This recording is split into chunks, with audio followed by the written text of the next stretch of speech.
Hello and welcome to another video on the Life After Brady channel. Today we're going to take a look at whether or not the Patriots should have taken a quarterback in the 2020 NFL Draft based on the previous experiences the last 10 years of drafting quarterbacks.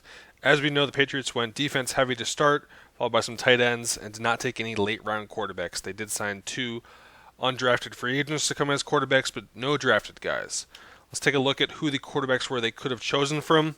Realistically, the top three guys were off the board, and no chance of getting Burrow, Tua, or Herbert. But everyone else after that was picked after their first-round pick, so theoretically they could have taken a shot at getting them. There's two main groups I want to look at today, Jordan Love and Jalen Hurts in the first group, and then the later guys from Jake Fromm on. So the Patriots originally were slated to select at 23 before trading out with the Chargers, which Jordan Love was on the board for. They could have just stuck and took him, and then Jalen Hurts was on the board for their second pick, or they could have traded up possibly to get him. So that kind of brings it into range to me of about 20th overall through 64. Basically that latter half of the first round all the way through the end of the second round is the quarterbacks I want to take a look at. We're going to take a look from 2010 through the present, so Love and Hurts are both on this list. The guys that have done well and have not done well. So I have this sorted right now per Pro Football Reference by career passing yards. So Andy Dalton, been in the league since 2011, consistent starter for 9 of those years, made 3 Pro Bowls. He's obviously the top guy on this list.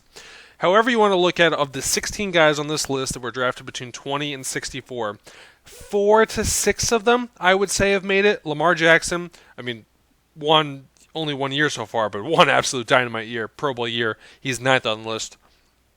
Andy Dalton, Derek Carr, both 5+ years of starting quarterback experience.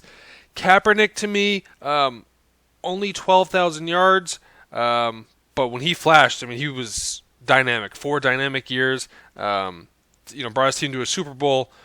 Was obviously a very valuable player when he was playing, and then has since gone out of the league. And then Teddy Bridgewater is the other one, along with Jimmy Garoppolo. Those two, to me, are a little harder. Bridgewater's only been a consistent starter for 2 years, just over 7,500 yards. I think if we look at this list another 2 years, after a couple of years in Carolina, that's going to look differently.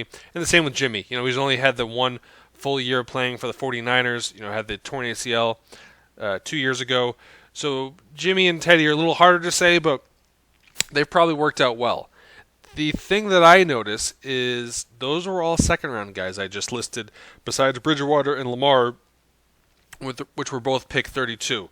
So the guys in the 20s have historically not hit, at least if we look at the last 10 years. And I think, Cleveland obviously has a lot to do with this. Brandon Weeden, Johnny Manziel, Deshaun Kaiser to a degree, did, I think, originally drafted by Green Bay and then bounced over to Cleveland. Originally drafted by Cleveland. So guys that, weren't going to succeed in Cleveland regardless. But, Paxton Lynch, Tim Tebow, another 2 guys that drafted in that Jordan Love range that just have never hit. And that's a concern for me. If these guys weren't good enough to go in the top 10, it just gets a lot harder. There's guys that can hit.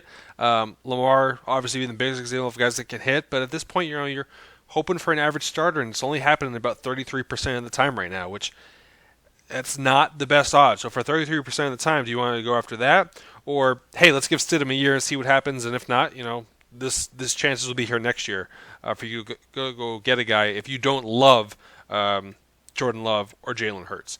So the opposite end of the spectrum, which I just don't understand, but we'll talk about it, is drafting a guy in the later round. So I threw out the 4th round here. In my mind, 3rd and 4th round, you had Stidham. He was your 3rd or 4th round guy last year.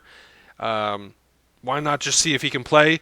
But then people were upset of, well, they didn't take a quarterback at all. Well, what does a quarterback in the 5th round or on really matter? And yes, Patriot fans, I'm well aware that Tom Brady was drafted in the 6th round. But how many Tom Bradys are there? There's one. There's literally only one. Going back again through 2010, this is sorted by passing yards. Tyrod Taylor is the only guy who has been a consistent started per Pro Football Reference on his team for 3 years. He's played in 70 games, started 46, which if he started 46, that means to me he's only started for 2 years. 16 games of regular season, 500 record. So Tyrod Taylor has happened once out of how many times? I have this list of 24 guys that have thrown a passing yard in the NFL going back to 2010, but geez, this is an unimpressive list. Nathan Peterman, Trevor Siemian, I mean, Gardner Minshew is fourth on this list, and he played 1 year. 1 year, and he's already fourth on this list. So does draft in Jake Fromm or any other quarterbacks in the fifth round on really going to make that big of a difference into what you think the Patriots were going to do, or you feel better about them if they drafted a guy then versus if they take a guy off the street? Does it really make that big of a difference? No, it does not.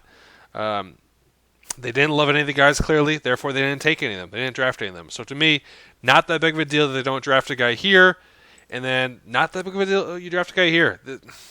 Guys, unfortunately, we're going to be hunting for a while here, and at 33%, we'll see.